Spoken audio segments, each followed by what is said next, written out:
time to repick the 1998 Oscar for Best Picture. These are movies from 1997. You can play along.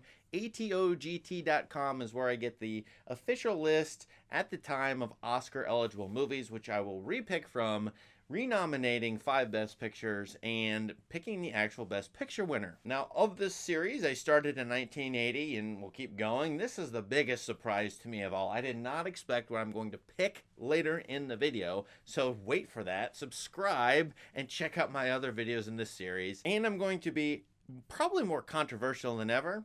For some people I will be. Look at the original list. It's Titanic that won, humongous blockbuster, humongous moneymaker. Then As Good as It Gets, The Full Monty, Good Will Hunting, and LA Confidential. This is a series of films that this is me, from my perspective of watching, I just don't like much at all. In fact, I kicked all 5 of these movies out of the Best Picture nominee list. Should I have done that? And I'll tell you, LA Confidential, I really liked it at the time, but I rewatched it. I kind of didn't like what it was up to with the cop in Los Angeles mission to the movie. So you can go read my write-up on Letterboxd. I have several, many write-ups of these movies, or really short reviews of them on there. But that's one, Good Will Hunting, probably too. Oh, these are fine movies. I think people should look them up and watch them. But overall, I want to get rid of all of them. And this year, they do this almost every time. 4 of the 5 Best Director nominees are Best Picture nominees. They only subbed out, which one did they sub out? As Good as It Gets, a comedic Jack Nicholson film with Adam McGoyan's The Sweet Hereafter. So basically, we're talking about 6 movies among Best Picture and Best Director. Let's get rid of all those and restart this thing. Now, I have a huge list of nominees here, and I put them into different categories. A draft of nominees I think is pretty respectable from my point of view. And then some movies I think are noteworthy, including some I think a lot of other people like. They're just either not for me or not quite to the tier of the draft of nominees I have above it. This is also the first time I put a different tier in. Movies I really like. I'm not sure if I should like them, but I don't care. So I'm just going to tell you, these are movies I think are really good, and I know that I like them, and I recommend them to some people. So I will talk about them later, but I don't know that they go up in the draft of nominees list. But generally speaking, I could rewatch these movies from time to time and really enjoy them. Now, one comment about this year, the not eligibles, those are movies not Oscar eligible. They didn't debut in the U.S. There's various things that, they couldn't be eligible for Best Picture. Maybe they were up for Best Foreign Language Picture, but not Best Picture. I feel like this is the first year so far that we can make a list of not eligible movies that would do very well in rivaling the American-made movies, the American eligible movies for the Oscar. I think The Castle, pretty good movie. Not the best Michael Haneke movie this year. Funny Games would be that for me. I think you can make Children of Heaven, The Eel, Funny Games, Princess Mononoke for sure, and probably The Mirror. Those 5 are really good. Open Your Eyes, the Spanish science fiction movie, could be up here too. To me, this is the first time that I know of, probably not in history. I'm sure you go back and find other years that could do this prior to this. But this is the first time I'm noticing it, that the not eligible movies, just as good, if not better, as a core group, the top 5, than the Hollywood movies, either that they nominated or that I'm going to pick for my nominees that were Oscar eligible. I want to talk about the movies I really like. I think Con Air is one of the most ridiculous action movies ever. Nick Cage stars. I mean, there's so many people. Buscemi, Malkovich. It's a wild and intentionally, or the movie tells you this, it is intentionally as over the top and ridiculous as possible. I love that it takes Arnold Schwarzenegger stuff from the 80s and goes nuts with this sort of postmodern action thing. So I really like that. I like Copland a lot with Sylvester Stallone. Check that out. It's a Western but set in the modern. I think it's New York City, and it's a world of cops, but it's definitely a Western. The Game is arguably a great movie. It's David Fincher's weirdo neo-noir thriller, which kind of also is a conspiracy movie, conspiracy thriller. Well, no, it is a conspiracy thriller movie. Classic throwback to Hitchcock stuff. under Fincher's style. He'd already done 7 at this point. I really like this movie. I've done a video on it. The Rainmaker is a pretty good lawyer drama, courtroom drama type of movie. Francis Ford Coppola, coming off of Jack, a total failure by all estimations, coming off The Godfather Part 3 early in the decade. He's finding his way, figuring out what he wants to do, and he enters into the John Grisham lawyer world, Grisham being a very popular author at this time. Matt Damon looks like he came out of the womb. He's perfect in this role, in one of his very early roles as a lawyer in a Saul Goodman-like world. And I'm talking about Breaking Bad. It's a great movie in the sense that it's not covering, corporate lawyers and really high-powered lawyers, but small-time lawyers, kind of a dumpy place, which is really interesting.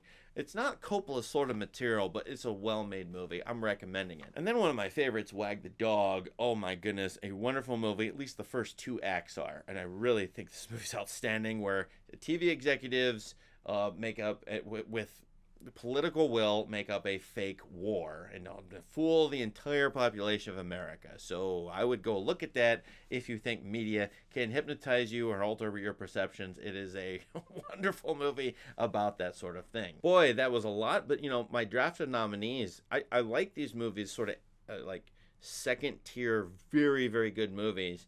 I don't think there's any great movies in this list, but yet I think almost all of these are worth checking out, depending on what kind of plot and style that you like personally. The Boxer is a very good Daniel Day-Lewis movie, and he's subtle in this movie, great performance. Emily Watson's in it, about the IRA and making peace in Northern Ireland. Great movie there.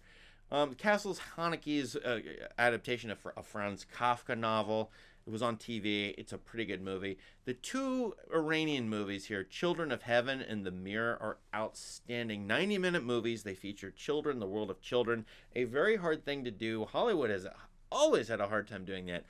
Some of the reason the Iranians are really good at this, at least at this point in time. Both of these are about, in a sense, lost children struggling in the modern urban world. They probably, of all these movies, those are 2 of the top 5 I would recommend to anybody and everybody on the planet. They are no-risk movies.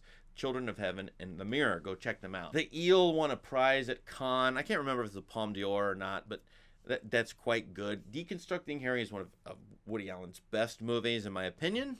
And he remade Stardust Memories, which is a remake of Wild Strawberries from Bergman, but it's really earthy, and Woody Allen's definitely dealing with his inner demons at this point, even though he's not playing himself, but his typical neurotic character, but he's really undermining it. Fast, Cheap, and Out of Control, a great Errol Morris documentary, extremely intricately edited. Probably the best editing of this year, or of the last several years in movies. Check that out. If you've ever tried to edit anything, you watch that movie, you will be blown away. I've covered Funny Games on this channel. Very good movie. Check out that video. The Werner Herzog documentary, Little Dieter Needs to Fly, he remade years later with Christian Bale in a movie called Rescue Dawn, which is a pretty good movie. This is a fantastic Herzog documentary. I am very tempted to put it up in my top 5 list. David Lynch, Lost Highway, I covered that on a video on this channel. Princess Mononoke is a classic Studio Ghibli Miyazaki movie. Kind of violent. Go check it out, but maybe not for little kids. Waco Rules of Engagement, a documentary, very interesting one, maybe will trigger you, about the Clinton administration invading a cult group in Waco, Texas. That was a famous incident at the time. What is this movie about? I think it does have a side, but it's really fascinating in my opinion. All those are good movies to check out, but here are my top 5 Best Picture nominees from this year. We'll start with The Apostle. Robert Duvall, one of the great actors ever that we know of, on film at least. I won't talk about the world of theater, but film, Robert Duvall. He hadn't been in a movie in a while. I haven't mentioned him in these videos for a while. He was definitely there in the 80s, somewhat 70s and 80s, of course. The Apostle, maybe a comeback or not, but is a wonderful movie about a Pentecostal preacher who does a very violent act and then runs away from it, and the consequences of that. And then he wants to start a new church, but now that everybody knows what's happened to him in his deep, dark past.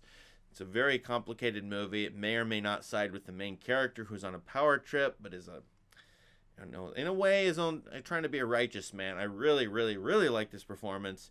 In fact, this year has some absolutely, all of these movies have great performances. Now that I'm looking at this top 5 list, this is an actor's dream to watch this year, in my opinion. Now, I don't remember picking Spielberg in a while, but Amistad, I don't know, I feel like this movie's underrated. I rewatched it recently, and I thought it was really riveting. Now, I'm saying that from a middle-aged dude's point of view, and I'm really interested in the legal intricacies of 19th century America, where these African slaves are stolen by the Portuguese.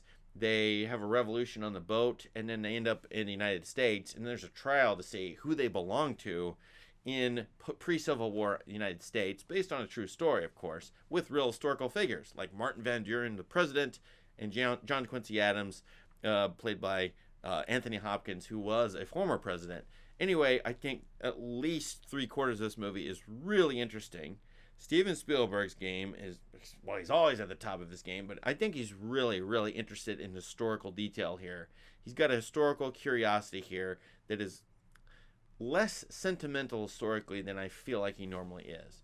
So the ending of the movie or some of the trial stuff may put people off, but I think this is a great movie, so I'm putting it here. And a no-risk movie for those of you who can tolerate hard mob movies, Donnie Brasco. I love this movie. I think this movie is amazingly fantastic because of the characters created, the scenario, the actors in it are all good. Al Pacino, Johnny Depp, that pair in these roles is two of the best I've seen in a long time. The moral complications are delightful but hard. What about a guy infiltrating the mob in New York City? And he's an FBI agent. That just sounds like The Departed or Infernal Affairs, of course.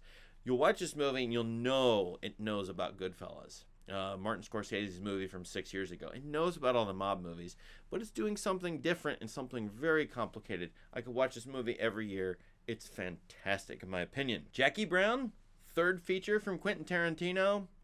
I think this is his best movie, arguably his best movie. I love it. I love it a lot more than his prior 90s movies. That's weird. That's just me. Maybe other people, most people don't feel the same. Pulp Fiction had a lot of buzz and still did at this time. This is his follow-up to Pulp Fiction, so it's going to be contrasted with it. I prefer this as a character study, a moral tale, fascinating sort of whodunit stuff in this movie. Very well done. Everything about this movie. So putting it here, and Waiting for Guffman's the same. First sort of Christopher Guest experiment as a director, ad-libbing a script with his cast. It'll be his common cast. One of the best movies about small town America ever. It's fun. It pokes fun at it, but it loves it. I can't say enough great things about this movie, and I did a video on it. Go check it out. Now this list, I don't think this list is that great, quite honestly, compared to some other years, but I love all these movies. So I really liked my Draft of Nominees list better as a group, and trying to segregate 5 movies out and say they're better as a tier. I don't love that here. So we did it for the exercise, but sometimes picking the best is kind of silly. So that's what I feel about this year. It's like these 5 movies, quite good. Some of these other movies, quite good. So if I had to pick from this list, and I'd do what they did in 1998, to vote on the Oscars for the year 1997, what would I pick? And the Oscar goes to... I can't believe I'm saying this. Jackie Brown. Going into this, I did not think this was going to happen. I had to rewatch it. One of my troubles with this year is I'd seen many of these movies back when they came out, or 2 years after, or something like that. So do I go by my memory when I was a wee lad, let's say 19 years old, or do I kind of rewatch them and see them from my older man's perspective? I tried to rewatch most of these, not all of these, from this year. Jackie Brown was one of those that was sort of revelatory to me. I didn't understand it at the time. I thought it stunk, not as good as Pulp Fiction. That was me at being 19, 20 years old. Now I see it. I love the characters in this. I love everything about this movie, from the casting of De Niro as a guy who seems like a dope, but he becomes sort of a violent provocateur later. The Samuel L. Jackson character is really fascinating, especially as a contrast to his Jules character in Pulp Fiction. And then Tarantino goes for it. He could have done whatever he wanted to, and he got De Niro for this movie, but he puts Pam Grier and Robert Forster in, I think, the 2 most important roles in this movie. They're the moral center of the heart of the movie, the relationship, both characters. These are two of the best characters of the year. I praised Depp and Pacino for Donnie Brasco. The same goes true for Greer and Forster for me in this movie, maybe even better. So I think these characters are well written. This is a fantastic quasi-adaptation of Elmore Leonard, who looks like he's easy to adapt, but I don't think he is. And so for Tarantino to pull this off, to sort of blend the best of what was really good from the 60s and the 70s and maybe a little of the 80s, but the 90s and the 90s flavor, I think he's at the top of his game here. I wish he would have done more movies like this. It had, I don't know what I mean, but a clear moral center character study sort of thing like the 1970s. It gets a little more action and everything ends up in a bloodbath in some of his other movies, which may or may not be good, but Jackie Brown, I love this movie. I think it's great. Let's give it the Oscar as we repick this thing. But what would you pick as the best picture of the year? What were your top 5 of the year? Let us know in the comments. Please subscribe to this channel. Thanks for getting to the end of this video, and subscribe to this channel for more great content. Check out my other Oscar videos and all these other videos I mentioned. I made so many videos of these movies, so check those out as analysis and what makes this movie great videos. Thank you. See you later.